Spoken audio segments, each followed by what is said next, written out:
Good morning दोस्तों, welcome to Career Wings Academy. जैसे कि आप लोग को पता ही है, ये जो सीरीज चल रही है 12th बिहार बोर्ड के लिए है, जिसमें मैं आप लोगों को इंग्लिश पढ़ा रहा हूँ। और इंग्लिश में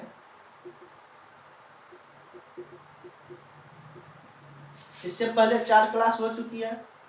इंग्लिश का पैटर्न क्या है बिहार बोर्ड में पूछने का, कैसे क्वेश्चन पूछा जाता है, ये सब मैं बता चुका हूँ। इसके बाद basic grammar, word, sentence, predicate, subject, इस सब के बारे में मैं बताया हूँ। इस बार हम लोग नॉन पढ़े हैं। नॉन पढ़ने के बाद हम लोग प्रोनाउन स्टार्ट किए थे, और प्रोनाउन में हम लोग 5 प्रोनाउन पढ़ चुके थे। उस 5 का आज थोड़ा 5 मिनट में रिविजन कर लेते हैं। पहले प्रोनाउन क्या होता है? तो used in the place of a noun, यानी नाउन की जगह पर जिस चीज का प्रयोग करते हैं, जिस वर्ड का प्रयोग करते हैं, उसे ही हम प्रोनाउन बोलते हैं। नाउन की जगह पर प्रयोग होने वाला। जैसे एग्जांपल लिखिए, राम आम खाता है।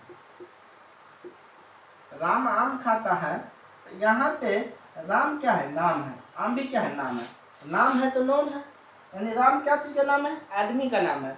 और आम क्या चीज का नाम है? फल का नाम है। तो आम फल का नाम हुआ, ये भी नाउन हो गया। और राम आदमी का नाम हो गया, ये भी नाउन हो गया। अब इस दोनों की जगह पे कोई चीज आ गया फुलफिल करने के लिए, उसे ही हम क्या बोलेंगे? प्रोनाउन बोलेंगे। जैसे यहाँ पे आया, वह क्या खाता है। वह क्या खाता है, इस राम की जगह पर वह आया, और इस आम की जगह पर क्या आया। तो वह क्या खाता है, तो यही क्या हो गया? प्रोनाउन हो गया। यही क्या हो गया? प्रोनाउन हो गया। यानी नाम की जगह पर जो चीज आ गया, उसे ही हम क्या बोलेंगे? प्रोनाउन बोलेंगे। जैसे आम की जगह पर क्या आया था, क्या प्रोनाउन हो गया। राम की जगह पर वह आया, तो वह क्या हो गया? प्रोनाउन हो गया। ये सब हम लोग पढ़ चुके थे, रिविजन के लिए हम लोग पढ़ रहे हैं फिर से। आगे देखते हैं। अब इसका टाइप्स पढ़े थे, उसमें से 5 टाइप्स हम लोग पढ़ चुके थे।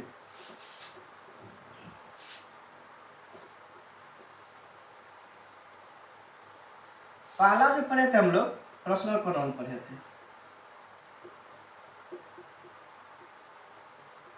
अब पर्सनल प्रोनाउन क्या होता है? फर्स्ट पर्सन, सेकंड पर्सन,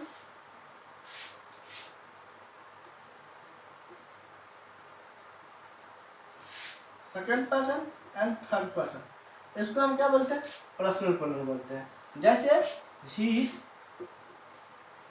एक लाइन से लिखता है, I, we, you, he, she, it, they. ये सब क्या हो गया? पर्सनल प्रोनाउन हो गया। इसके बाद हम लोग 2 नंबर में पढ़े थे रिफ्लेक्सिव प्रोनाउन।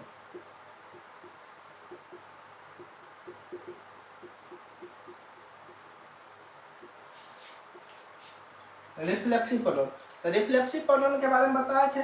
जो सेल्फ पैटर्न वाला होता है,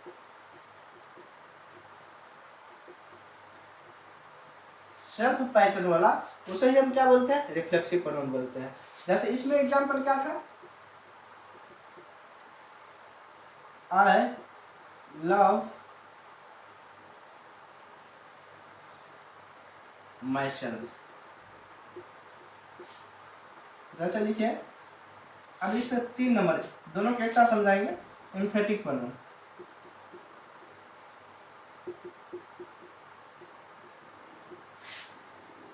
एम्फेटिक प्रोनाउन क्या होता था? ये जो सेल्फ पैटर्न है, इसी का प्रयोग करते हैं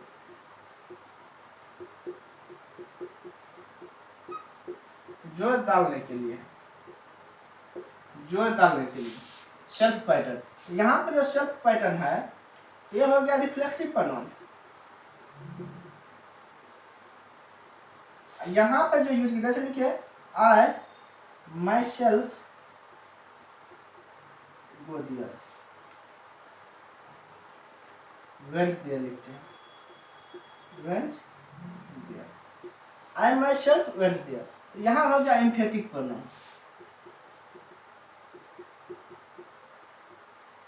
क्यों? एम्फेसाइज, एम्फेटिक मतलब होता है क्या चीज? जोर डालना। यहाँ पर जोर डाला जा रहा है आई पे, आई माई सेल्फ वेंट देयर, मैं खुद वहाँ गया, मैं खुद वहाँ गया, तो मैं पे जोर डालने के क्या, मैं खुद वहाँ गया, इसका मतलब क्या, मैं खुद से प्यार करता हूँ, मतलब कोई बात नहीं, मैं खुद से प्यार करता हूँ, इसमें कोई जोर डालने की बात नहीं है, मुझे किसी दूसरे से मतलब नहीं है, मैं अपने आप से प्यार करता हूँ। लेकिन यहाँ पे है जोर डालने के, मतलब कोई काम जैसे होता है, बोलता है जो अच्छा, मतलब जैसे कोई कठिन काम रहता है तो कहता है मैं खुद इसे करूँगा, आप लोग मत कीजिए, मैं खुद इसे करूँगा, यानी आप लोग से गलती हो सकती है इसलिए मैं खुद इसे करूँगा। यहाँ पर खुद पे जोर डालने के लिए हो रहा है इस सेल्फ पैटर्न का यूज, इसीलिए यह क्या होगा, एम्फेटिक प्रोनाउन होगा। और सिंपल सी बात बताया था आप लोगों को, जब सेल्फ पैटर्न का प्रयोग वर्ब के बाद होगा तब उसे हम रिफ्लेक्सिव प्रोनाउन बोलेंगे। जब सेल्फ पैटर्न का प्रयोग सब्जेक्ट के जस्ट बगल में होगा, सब्जेक्ट के जस्ट बगल में होगा, तब उसे हम एम्फेटिक प्रोनाउन बोलेंगे। यानी सेल्फ पैटर्न का प्रयोग लास्ट में होगा तो हम उसे बोलेंगे रिफ्लेक्सिव प्रोनाउन, और सेल्फ पैटर्न का प्रयोग जस्ट सब्जेक्ट के बगल में होगा तब उसे हम बोलेंगे एम्फेटिक प्रोनाउन। समझ आ गया होगा। इससे पहले भी हम लोग ये सब कर चुके हैं। 5 मिनट लगेगा रिवीजन करने में, एक बार और क्लियर हो जाएगा। जिस जिसको डाउट हुआ होगा पिछले क्लास में, आज और क्लियर हो जाएगा। अब एम्फेटिक के बाद हम लोग पहले तो रेसिप्रोकल नहीं, डेमोन्स्ट्रेटिव पढ़े थे, demonstrative pronoun. Demonstrative pronoun, demonstrate मतलब होता है किसी को संबोधित करना। इसमें जो होता है 4 पढ़े थे हम लोग, पढ़े थे दिस, दैट, दीज और those. This, that, these, those. अब जो है दिस सिंगुलर के लिए और नजदीक के लिए, दैट सिंगुलर और दूर के लिए,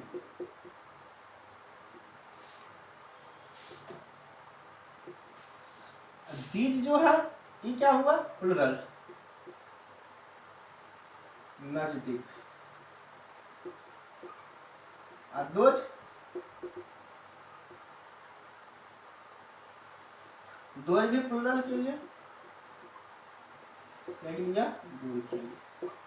यानी देखिए दिस और दिस का प्रयोग नजदीक के वस्तु को दिखाने के लिए करते हैं। जैसे नजदीक में वस्तु रखा हुआ है, जैसे एक पेन रखा हुआ है यहाँ पे नजदीक में, लेकिन यह पेन मेरी है, तब यहाँ पर दिस का प्रयोग करेंगे। लेकिन जैसे यहीं नजदीक में 3-4 पेन रखा हुआ है, 4 पेन, एक कलमे मेरी है, तब यहाँ पर दिस का प्रयोग करेंगे। ये सब हम लोग कर चुके हैं, बस रिविजन कर रहे हैं।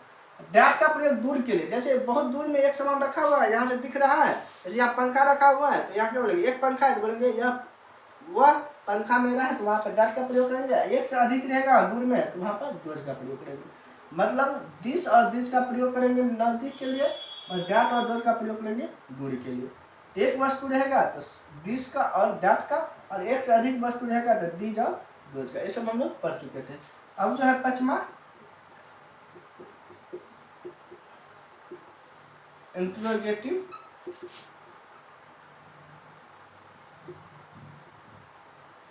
Pronoun.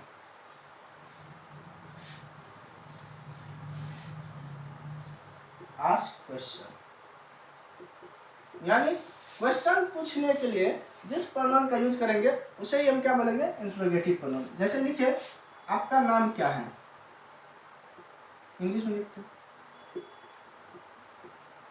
What is your name, आपका नाम क्या है।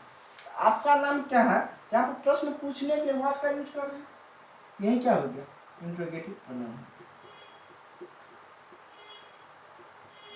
यानी प्रश्न पूछने के लिए जिस शब्द का प्रयोग करते हैं उसे ही हम इंट्रोगेटिव प्रोनाउन बोलते हैं। हम लोग यहाँ तक पढ़ चुके थे, अब इससे आगे हम लोग आज पढ़ेंगे।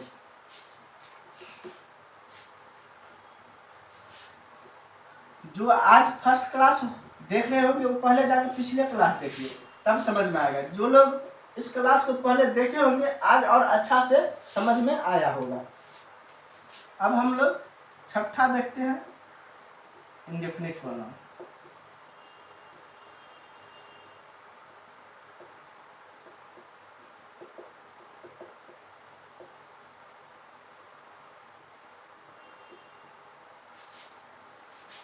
इंडेफिनिट ना,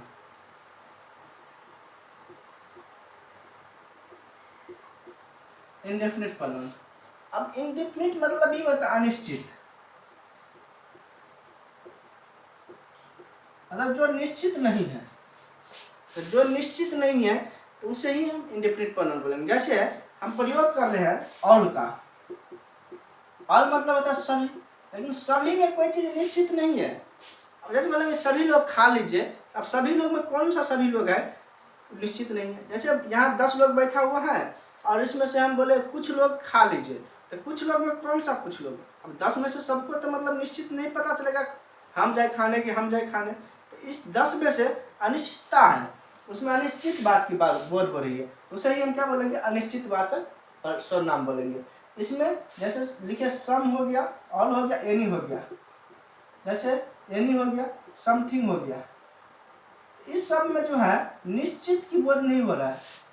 अब कुछ चीज, तो कौन सा कुछ चीज, जैसे यहाँ पर बहुत सारा किताब रखा हुआ है, पेन रखा हुआ है, मतलब टेबल रखा हुआ है, अब इस चीज में से कौन सा चीज की बात हो रही है, निश्चित नहीं है, उसे ही हम क्या बोलेंगे, अनिश्चित वाचक सर्वनाम, यानी इंडेफिनिट प्रोनाउन। इसका डेफिनेशन लिख लेते हैं पहले। A pronoun that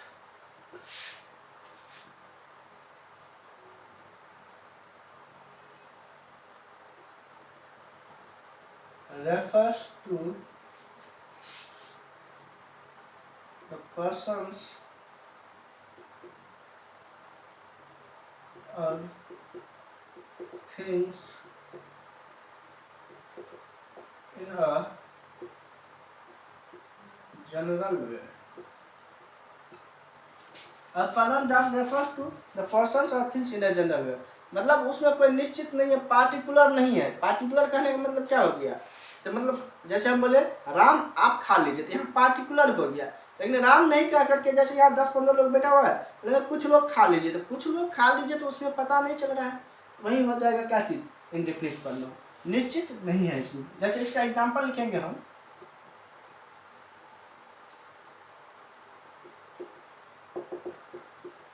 all, some, any, anyone, anything, someone, something, somebody, few, many, little, etc. ये सब क्या हो गया, इंडेफिनिट प्रोनाउन हो गया। ऐसे इसको सेंटेंस में भी देखिए, जैसे लिखेंगे ऑल इज वेल, सब ठीक है, तो सब ठीक है तो मतलब कौन सब ठीक है, निश्चित बात नहीं हो रहा है, तो वही क्या हो गया, इंडेफिनिट प्रोनाउन। ये क्या हो गया, इंडेफिनिट प्रोनाउन।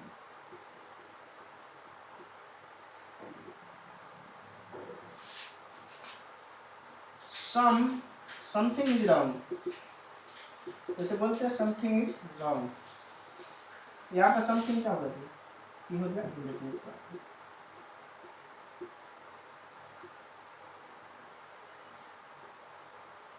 ये लिख लीजिए आप लोग, यानी जिसमें निश्चित बात नहीं हो उसे ही हम क्या बोलेंगे, इंडेफिनिट प्रोनाउन। जैसे all, some, any, anyone, anything, someone, something, someone, ये सब क्या हो गया, अनिश्चित प्रोनाउन हो गया, यानी इंडेफिनिट प्रोनाउन हो गया।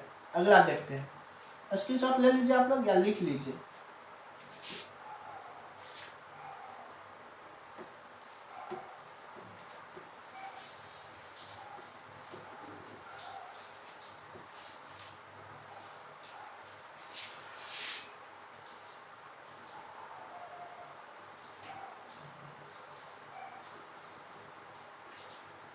सात नौ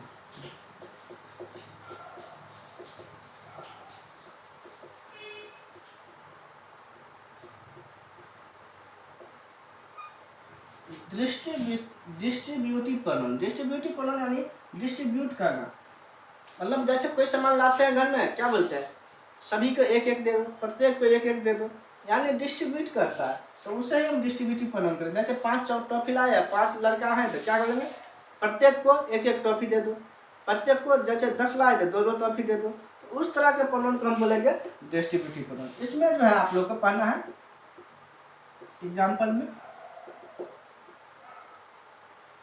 each, every, either और neither। neither भी बोल सकते हैं, neither भी, इधर neither, या तो either neither, दोनों इसका प्रोनाउंसिएशन सही है। each, every, either, neither। इसका डेफिनेशन एक लाइन में लिख लेते हैं पहले।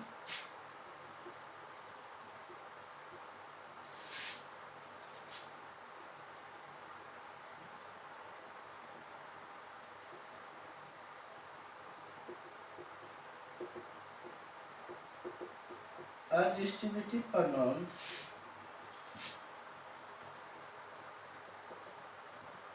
considers to the members of a group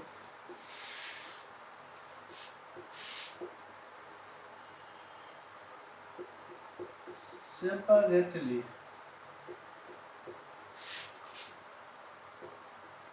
rather than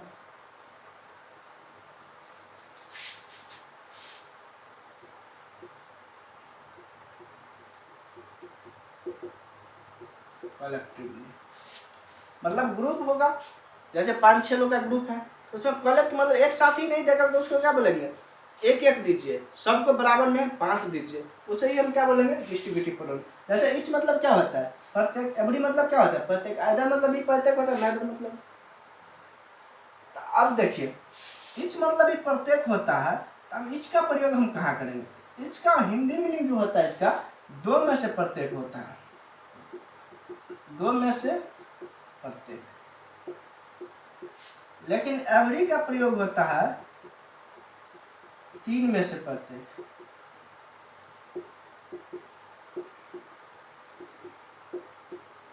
और आइदर का मतलब होता है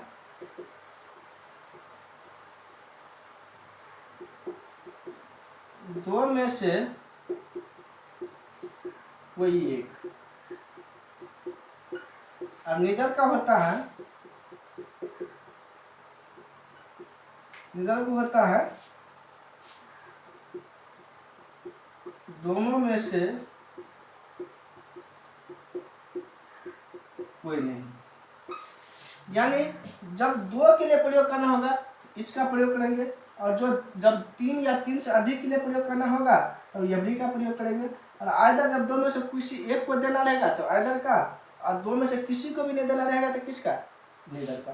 जैसे यहाँ पे एग्जाम्पल हम लोग देखते हैं इसी का, लिखा जैसे इच इज रेडी, प्रत्येक तैयार है, इच इज रेडी। देखिए इसका एवरी का प्रयोग टाइम इंटरवल के लिए होता है, टाइम इंटरवल के लिए प्रयोग, एवरी का प्रयोग टाइम इंटरवल के लिए होता है। जैसे इसका एग्जांपल एक देख लेते हैं, take the medicine, take the medicine every 3 hours. यानी प्रत्येक 3 घंटा पे दवा लेने का जो मतलब, जैसे दवा लेना या पानी पीना है, जैसे 3-3 घंटा पे पानी पीना है, वहाँ टाइम इंटरवल हो गया 3 घंटा 3 घंटा 3 घंटा। ऐसे दवा लेना है किसी को 3-3 घंटा पे या 5-5 घंटा पे या 2 ही घंटा पे लेना है, ऐसा नहीं 3 आवर यहाँ लेकिन इसलिए कि 3 से प्रत्येक 3 के लिए यूज होता है। टाइम इंटरवल में चाहे 2 घंटा हो, चाहे 1 घंटा हो, चाहे 5 घंटा हो, उसमें हमेशा एवरी का ही यूज करते हैं, इच का यूज नहीं करते, क्योंकि टाइम इंटरवल के लिए एवरी का यूज होता है, इच का यूज नहीं होता है। जैसे लिखिए एक और एग्जांपल,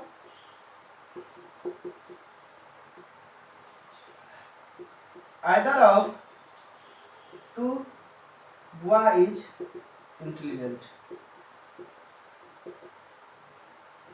यानी either of 2 boy is intelligent का मतलब क्या होगा, यहाँ देखिए लिखे है either मतलब क्या, 2 में से कोई एक, यानी 2 में से यहाँ पे 2 लड़का बैठा है, किसी एक कोई भी एक लड़का क्या है अच्छा है पढ़ने में, तेज है पढ़ने में।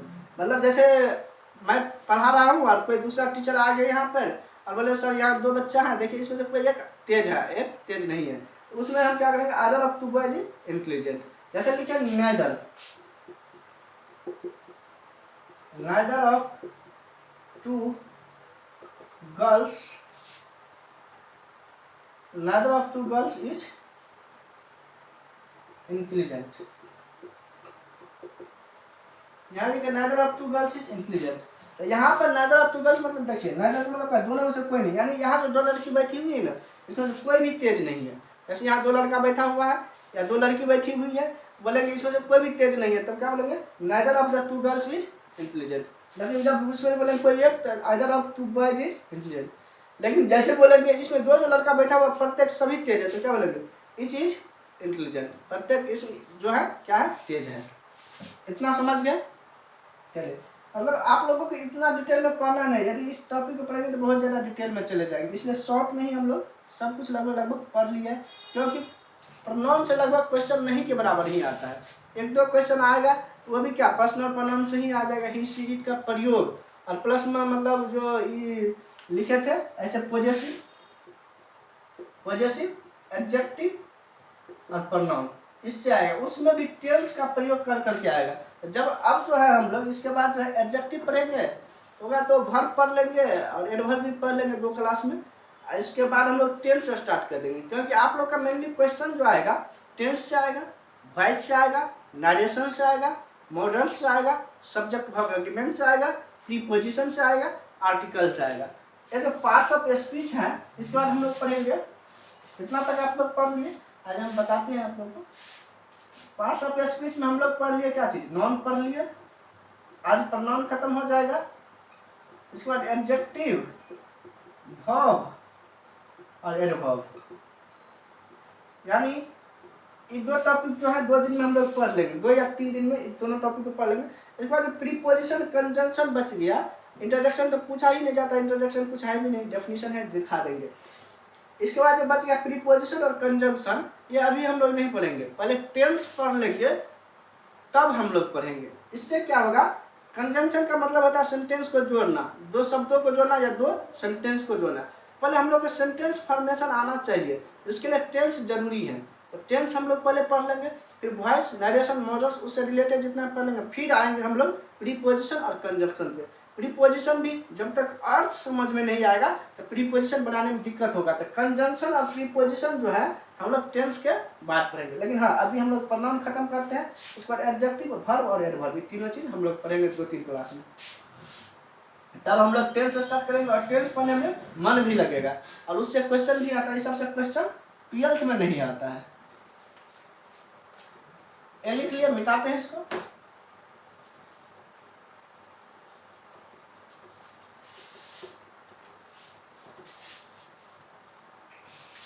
हाँ लेकिन जानकारी रहना जरूरी है, इसलिए पढ़ा रहे हैं, क्योंकि बीच बीच में कहीं कहीं पे थोड़ा बहुत यूज हो जाएगा। लेकिन ऐसा नहीं ईच एवरी आइदर नाइदर इस सब का यूज होगा, इस सब का यूज नहीं होगा। सिंपल चीज जो प्रोनाउन का है उसका यूज होगा। जैसे ही का ऑब्जेक्टिव केस क्या होता है, सी का ऑब्जेक्टिव केस क्या होता है, यू का ऑब्जेक्टिव केस क्या होता है, इसी सब का यूज होगा। 8वां relative pronoun.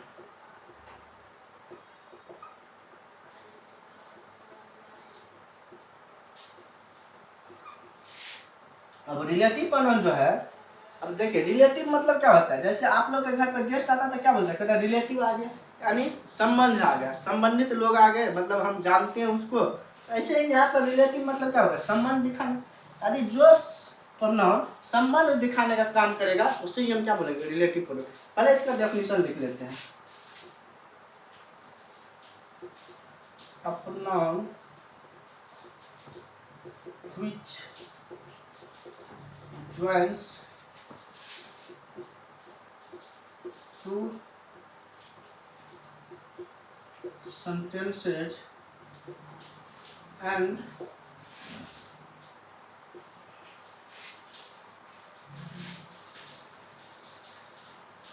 relates to the noun or pronoun which is used before it। मतलब अब pronoun which joins two sentences, मतलब जो pronoun दो सेंटेंस को या तो जोड़े या तो उससे पहले आने वाले नॉन या pronoun से संबंध दिखाए, संबंध स्थापित करे या संबंध दिखाए, उसे हम क्या बोलेंगे, रिलेटिव प्रोनाउन बोलेंगे। अब इसका जो एग्जाम्पल है फिर कंफ्यूजन वाला हो गया, what, who, which, that, whom, etc। अब देखिए ये whom, which, whom ये सब तो हम लोग किस में पढ़े हैं, इंट्रोगेटिव प्रोनाउन में। इंट्रोगेटिव प्रोनाउन में जब इसका प्रश्न पूछने का काम था तब हम पढ़े थे, लेकिन यहाँ पर हम प्रश्न पूछने का काम नहीं करेंगे। यहाँ पे हम दो सेंटेंस को जोड़ेंगे या तो उससे संबंध स्थापित करेंगे। जैसे लिखे यहाँ पे,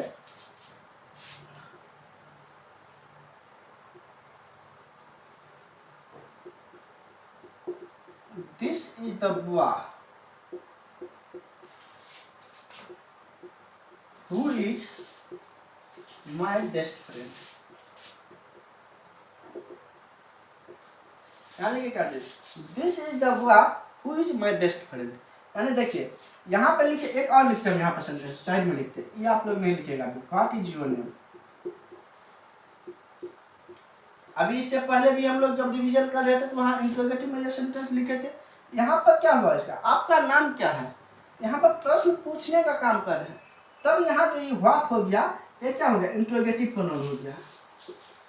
लेकिन यहाँ पे this is the boy who is my best friend, यहाँ पे प्रश्न पूछने का काम नहीं करे। जैसे दिस इज द बॉय, वह वही लड़का है जो क्या है, मेरा अच्छा दोस्त है। क्या अच्छा दोस्त है। यहाँ पर इस द बॉय के लिए आया है वो, इसका हिंदी क्या हुआ, जो। यहाँ पर इसका हिंदी क्या होगा, जो। देखिए यहाँ दो सेंटेंस को जोड़ा, दिस इज द बॉय, एक सेंटेंस हो गया who is my best friend, is my best friend. यहाँ पर सब्जेक्ट का काम भी करना, और ये हो गया एंटीसीडेंट। ये सब आप लोग को नहीं पढ़ना है, एंटीसीडेंट हो गया, या यही एंटीसीडेंट हो गया, नॉन या प्रोनाउन, नॉन हो गया, या प्रोनाउन लगा तो प्रोनाउन लिखते। तो अब इसी नाउन को दर्शाने के लिए हु का प्रयोग किया गया, इसी नाउन से संबंध बता रहा है, तब ही उसे हम क्या बोलेंगे, रिलेटिव प्रोनाउन बोलेंगे। और सिंपल सी बात आप लोगों को समझने के लिए, क्योंकि एंटीसीडेंट सब की जब बात करेंगे हम लोग बहुत आगे चले जाएंगे और उतना आप लोगों को पढ़ने की जरूरत नहीं है। देखिए यहाँ पे जब इंट्रोगेटिव बात होगा तो इंट्रोगेटिव मार्क होगा, लेकिन यहाँ पे इंट्रोगेटिव मार्क नहीं होगा, यहाँ पे क्या होगा, फुल स्टॉप होगा। वैसा सेंटेंस जिसमें हु, हाट, हुज इस सब का प्रयोग हो और इंट्रोगेटिव मार्क होगा, वहाँ पे इंट्रोगेटिव प्रोनाउन की बात होगा, और जहाँ पर नहीं होगा तो वहाँ पर क्या होगा, यहाँ पर हो जाएगा रिलेटिव प्रोनाउन।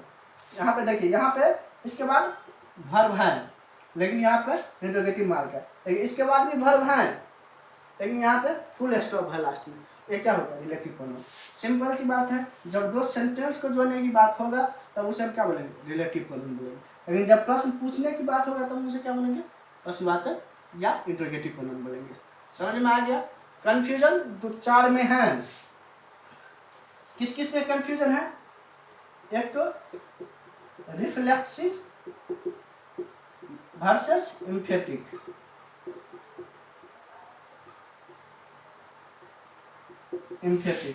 एक इंट्रोगेटिव वर्सेस रिलेटिव।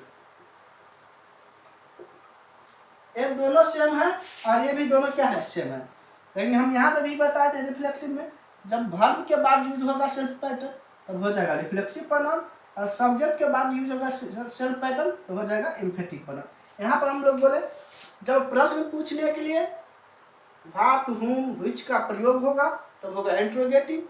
जब दो सेंटेंस को जोड़ने या उससे पहले आए नाउन से संबंध स्थापित करने प्रयोग होगा तो होगा क्या चीज, relative.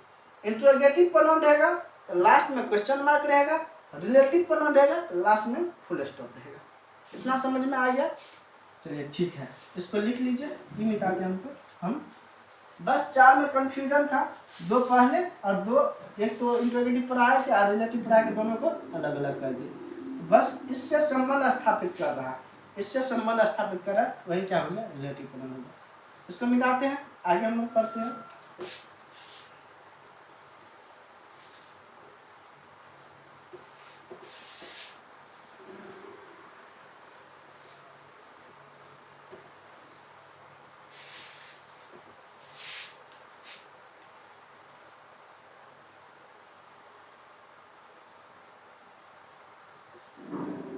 Reciprocal pronoun 9 number.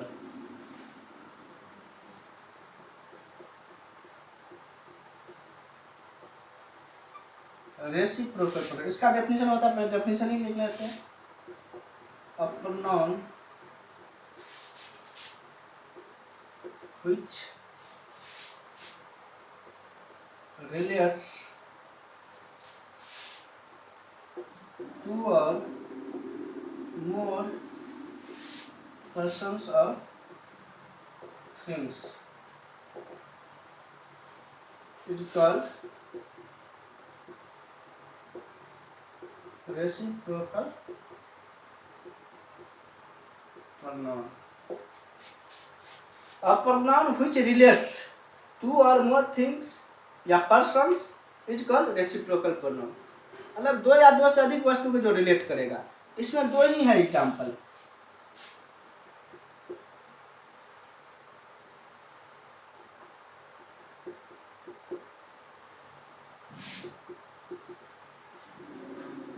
each other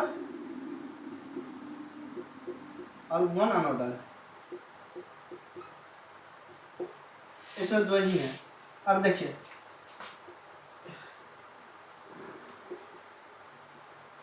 star लगा के लिखिए। each other का प्रयोग दो के लिए होता है।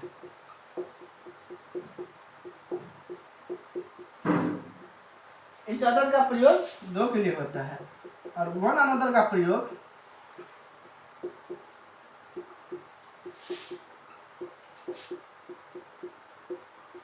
तीन या तीन से अधिक के लिए होता है। वन अनदर का प्रयोग तीन या तीन से अधिक के लिए होता है। अब इसका एग्जाम्पल पहले देख लेते हैं, तब समझ में आएगा। जैसे लिखे two players help each other या अनदर। each other या अनदर क्या चीज का प्रयोग होगा? यहाँ टू प्लेयर्स हैं, each other का प्रयोग होगा, वन अनदर का प्रयोग नहीं होगा। लेकिन यहाँ लिखे जैसे all students help each other या वन अनदर, तब यहाँ पे क्या चीज का प्रयोग होगा? ऑल स्टूडेंट्स, बहुत सारी बात हो रहा है, तब यहाँ पे वन अनदर का प्रयोग होगा, ईच अदर का नहीं होगा। यानी जब दो की बात होगा सेंटेंस में तब ईच अदर की बात करेंगे, और दो से अधिक की जब बात होगा वन अनदर का प्रयोग करेंगे। अब लोग का नौ प्रोनाउन हो गया और एक लास्ट प्रोनाउन बचा हुआ है जो कि हम लोग देख लेते हैं। लिख लीजिए एल, और हम इसको मिटाते हैं। पूरा इसको वीडियो को रोक के भी लिख सकते हैं।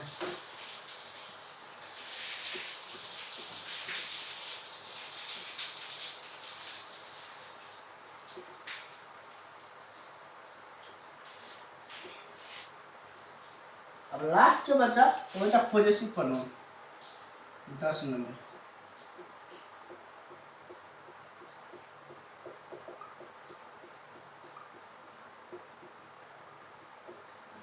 अब देखिए पॉजिटिव प्रोनाउन और पॉजिटिव एडजेक्टिव, हम लोग जो चार्ट बनाए थे, subjective case, objective case, reflexive case और पॉजिटिव प्रोनाउन और पॉजिटिव एडजेक्टिव का, उस चार्ट में हम लोग पॉजिटिव प्रोनाउन पूरा लिख ही लिए है। पॉजिटिव का मतलब होता है अधिकार दिखाना, यानी जिस प्रोनाउन का प्रयोग हम अधिकार दिखाने के लिए करेंगे उसे ही हम क्या बोलेंगे? पॉजिटिव प्रोनाउन बोलेंगे। जैसे लिखेंगे इसका एक line, it is so possession, it is so possession, मतलब जिसका प्रयोग हम अधिकार दिखाने के लिए करेंगे उसे ही हम क्या बोलेंगे? पॉजिटिव प्रोनाउन बोलेंगे। इसका एग्जांपल क्या क्या था? Mine, hours,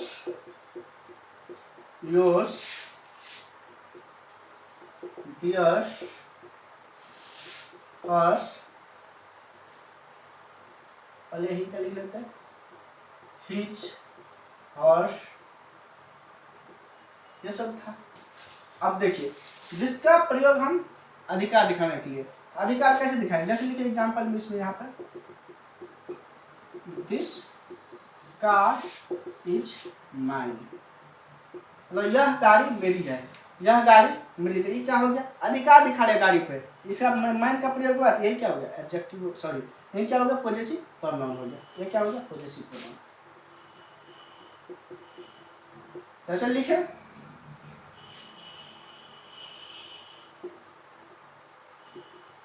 that house is yours, मतलब वह देखिए दैट हाउस कहने का मतलब क्या हुआ, अभी इससे पहले पढ़ाए थे दैट कौन सा, सिर्फ दैट को देखेंगे, सिर्फ दैट को देखेंगे तो कौन सा हो जाएगा, मतलब कौन सा प्रोनाउन हो जाएगा, सिर्फ दैट को देखेंगे, तो सिर्फ दैट को देखेंगे तो हो जाएगा कौन सा, बताइए आप लोग,